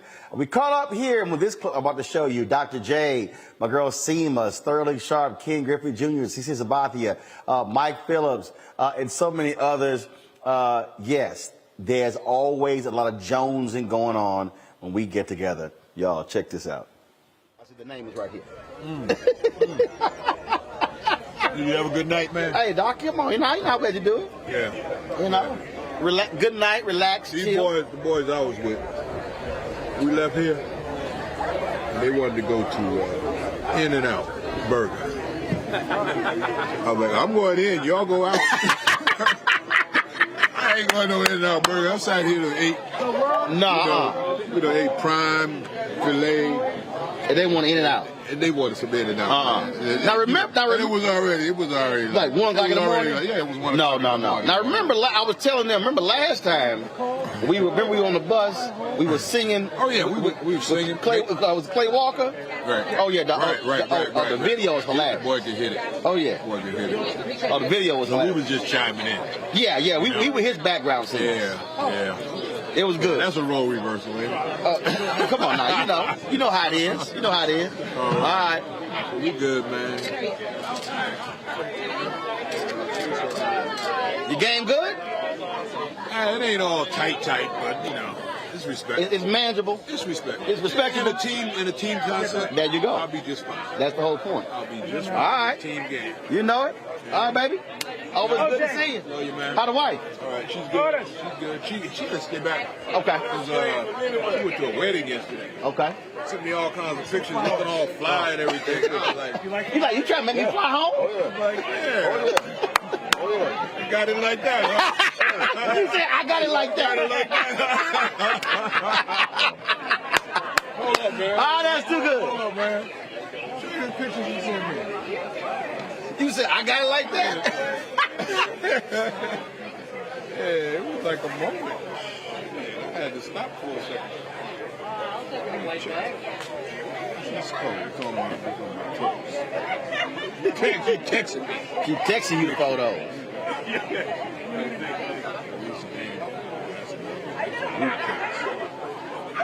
Solo on here. Here she is. Well, hot damn.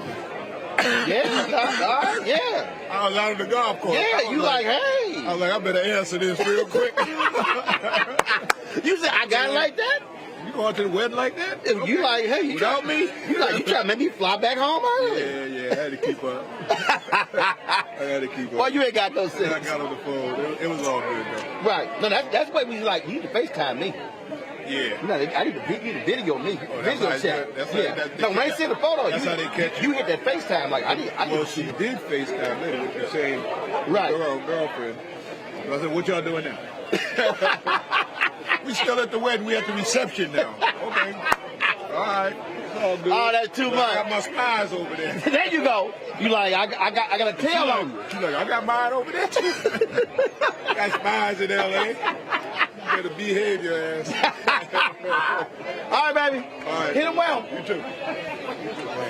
Oh, okay. Just working with the club. Come on. Now look. I believe you have your own cart. I have my own cart. There we go. Hiya. So I just want y'all to know. So a couple years ago, Oh my God. we were on a par 3, and the pro was supposed to hit. And the way it normally works is we hit our tee shots. Yes. And the pro's supposed to hit a great shot. Oh my God. That's how it's supposed to work out.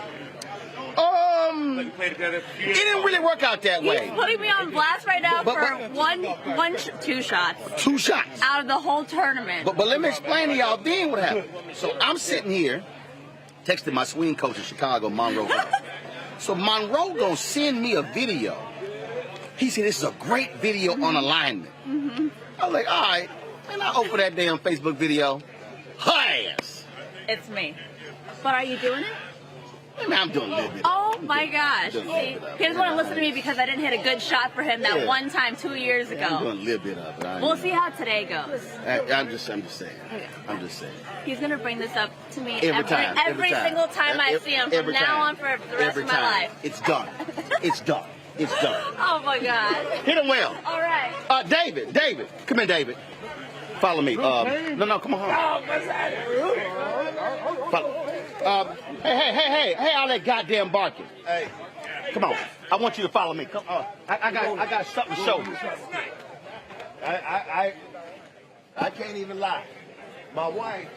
Oh, you gonna put it on your wife? I'll be right there. Hey, hold on. Hold on. Go ready? Okay. Oh, we saw teenagers up here. Okay. Hey, you a little youth group. Come on. Hell yeah. Because who's your daddy? You don't understand the Who's your dad? So who's your dad? So this from my company, right? What's that? 5G technology. What's that? So this is what we got our founders. Oh, you got to put in the sunlight. Yeah. Oh, Okay. That's So this is the 5G technology. Oh, now okay. it's only that big. That's those four who couldn't get in the house. Love Coleman right there, boy. You know what that is? Listen. I'm just saying. I'm just saying. This is not justify that way. I'm just saying. I mean, we were already at Howard University before y'all got started. And we thinking we didn't want to be a part of that. Because you couldn't be a part of that. We didn't want to be a part of that. You'll never come to be. I don't want to be. Why do I want to crawl? Put a little closer to him. Why do I want to crawl? First of all, let me remind y'all took one of our colors. And we had one for DL. He coming late. I get it to him. I get it to my age. Watch out! I gotta get my camera on it. Sis, can you do this? I guess I might give y'all some little help. Hold on. Come on. Come on.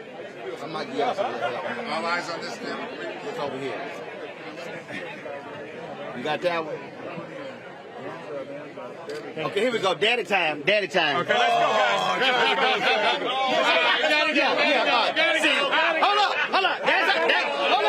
That's how it is when your daddy show up. You're like, oh shit, daddy here. Alpha all day. You don't want. Come on now. You know you're gonna sell more of those now. All right. You're going to have to do giveaways for the Omegas. Because they get their PPP loan. They couldn't fill the paperwork out. All right. Don't put this in my car for me. I'm sorry. I'm used to having y'all work for me. Hold on. Hold on. I'm used to not being able to hire convicted felons. So, That's why you're walking away. I don't know the brush. Hold on. 1 second. Hold on. Let's see. Where's your device? Oh, you got it all.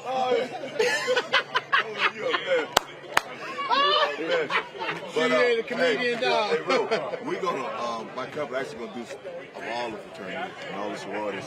But cool. Yeah, and this is my business partner, Keith. Keith, brother, how you doing? All good. How's everything? All good. Just chilling. Pleasure. Yeah. Just chilling. Pleasure meeting you. Indeed. Good stuff. Good stuff. Yes, sir. Oh, we're gonna hit the bell. 6.8. Okay, 6.8. Quick. 0.8. Not 7. I pull my shit up. Hey, you good. I let them know. 6.8. I let them know. 0.8. See, when they call me, I just pull it up. Here you go, huh?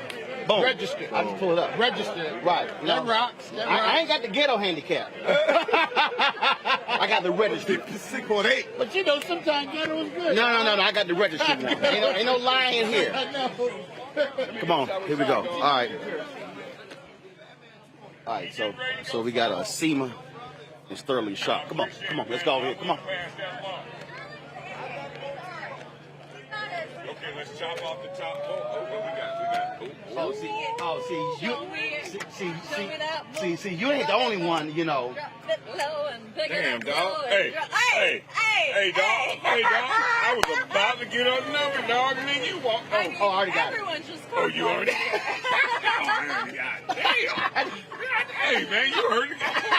Yeah, I already got it. That's why I got over here to eliminate the competition. Oh, wow. So you been sitting here, man, just, I'm eliminating the comp. You done moved her away from everybody else. Yeah, I mean, Sterling. Justice came in, put his thing down. And now here you go. Come on, Doc. He got it on the block. Come on, man. Keys in. Boom. You know what she just said? She said he got it on lock. She wasn't talking about you. Oh, she was talking about you? Yeah, 'cause I already got the number. I just said, Oh, shit. He does. And he be using it. I got the private number, too. That, too. But you can't call on the private That's line. the public number. Because you be calling her all the time. That's the public number. Then there's a number that Sterling gets. Hey. I'll hold. Hey, I'll hold. What's Leash up to? I'm just like a little piece of candy. Like right there? Step in. Step in. You don't stay wide. Step in and tight. All right, who the fuck, who else I got to hit?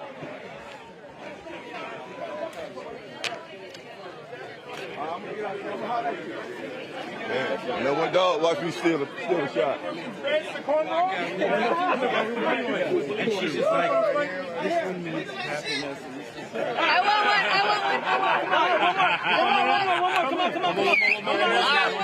Let's go. Come on, let's go. I think next year we need a farm taker picture. Thank you. Oh, you bougie now, huh? You bougie, huh? Okay. You bougie. Straight, right? You light skin and bougie. Okay, cool. Thank you, man. Y'all good? No, I just asked if they was good. Y'all was good. They say y'all was straight. Who need to be? Okay. I got another. Oh no, I got another. Wait a minute. Who's in my other card? Oh, you got picture. You got that picture. Yeah, I'll send it to you as a giveaway.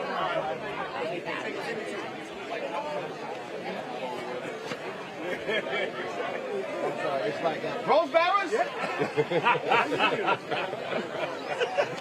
Somebody called you the Ronald McDonald House. I ain't gonna mention no name, but that was somebody. Hey, guess what? I'm negotiating McDonald's right now. I ain't got no problem. None. There he is. That's the culprit right there. Yeah, he the one that called you that. Who? Mike Phillips, who didn't invite nobody black to his golf tournament? Oh, shit. He only invited bougie people to his golf tournament? Oh, you should have been there. Did you get invited to see? Yeah, we know you bougie. No, we know you bougie. What do you mean bougie? Oh, we know you bougie. We know your Martha Vineyard's ass. Yeah, we know your Oak Bluff ass. Yeah, we know that. You don't come and let me cute ass little master shirt. Cute ass little master shirt. Right, little pinky up. Okay, your tournament was only they awesome. That tournament was awesome, Mike. There you go. I wish more people. There you go. This right here is called bougie and black. Thanks for the invite. We appreciate you, John. This right is called Negroes in Paris. All that champagne on the golf course. Right, this right here. Indigo mimosas. See, this right here. This right here. Stevie Wonder. Yeah, Wonder. See, look at it. See? Like Billy. Yeah, okay. That's right. Go Kenny G. Yeah, go Kenny G. Kenny. Wait, he put the fist up, though. Go Kenny G. Hashtag Team Kenny G. Hashtag Kiss My Ass Mike Phillips. Yeah, let's do this wild as fuck, yo. I know when you can't walk in. Hey, Wendell, were you invited to the Mike Phillips golf tournament in Los Cabos? No. Damn! You too, huh? Nobody black got invited. Hold up, I didn't get my invite. Only bougie Negro. I love you. You ain't get invited either? I love you. See, that's foul. See? That's foul. He must have been doing some test marketing before he Right. had to test it Right. before the real G. It was test marketing. It was test marketing. Yeah, I had to test it. We good now. We Hell good no, now. we ain't good. Bro's like, hell no. It ain't like he brought back like a sleeve of golf balls or something. Like, all right, Wendell, here you go. Roland, here you go. He ain't do none of that. I was wondering what the invitation requirement was. Right. But Wendell, we good. We good. Trust me. Nah. We gonna be Gucci. Hell no. You good. Hell no. See, I had to test it with some OGs. Oh, he had to make test sure. it. Oh, he had to test it. Make sure we good. Right. Yeah. Right. Okay. Whatever. Oh my God. Those gotta be one-to-one. Yeah. I got some white ones too. You guys don't know the one to join. Oh, Yeah. old school. He tried to rob me like Mace. Yo, let me see that rolling. Yeah. Oh, man, Harlem World. Yeah. Yo, man, I'm so Let me proud see of it. you, Mace. Let me see it. That's how Mace got robbed. They cute. They bougie and cute. Show me those spikes, baby. Man, whatever the hell. You see it, baby. Whatever. You still ain't smooth. I'ma still play Kenny G. Damn Mike Phillips.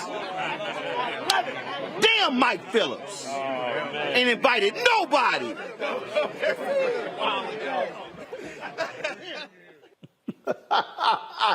Just so y'all know, that's how we roll at all the tournaments.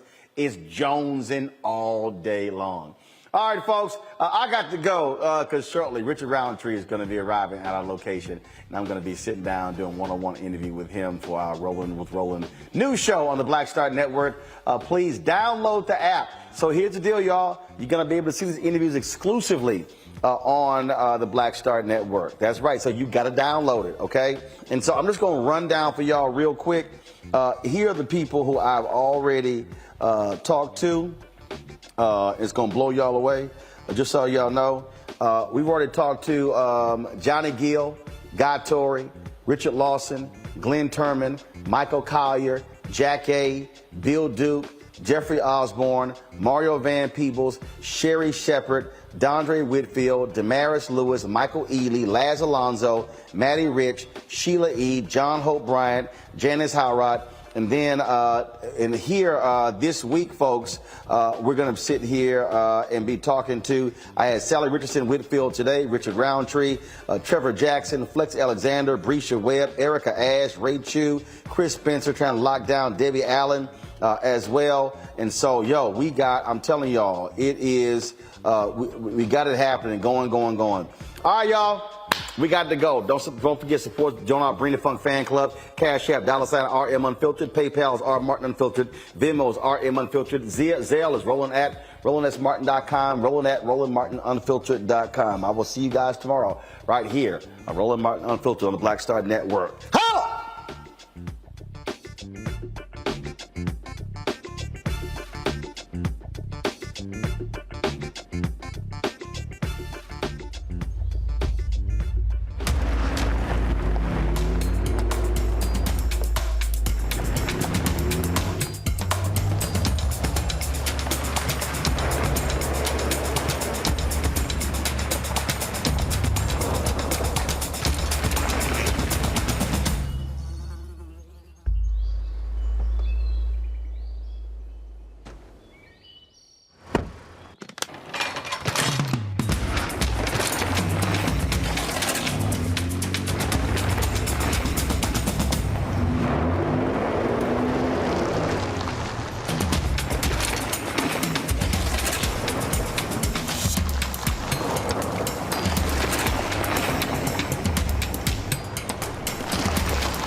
To be smart. Roland Martin's doing this every day. Oh, no punches! Thank you, Roland Martin, for always giving voice to the issues. Look for Roland Martin in the whirlwind, to quote Marcus Garvey again. The video looks phenomenal, so I'm really excited to see it on my big screen. Support this man, Black Media. He makes sure that our stories are told. See, this difference between Black Star Network and Black-owned media and something like CNN. I got to defer to the brilliance of Dr. Carr and to the brilliance of the Black Star Network. I am rolling with Roland all the way. Honored to be on a show that you own. A black man owns the show. Folks, Black Star Network is here. I'm real revolutionary right now. Roland was amazing on there. Stay black. I love y'all. I can't commend you enough about this platform that you've created for us to be able to share who we are, what we're doing in the world, and the impact that we're having. Let's be smart. Bring your eyeballs home. You can't be black-owned media and be scared. You dig?